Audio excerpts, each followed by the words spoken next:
रे बाई देशवा से आए दूल्हे राम, बैठे हैं शीश झुकाई जी। कि दूल्हे तू तो से जरिया पे सौबा की जऊँ बातू जेवनार जी।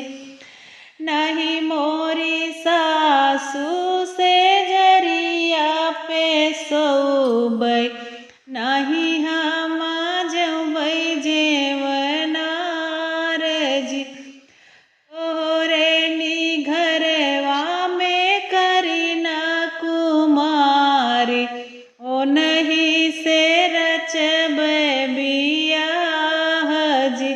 नहीं मोरे उरदारे, नहीं मोरे चौरा, नहीं मोरे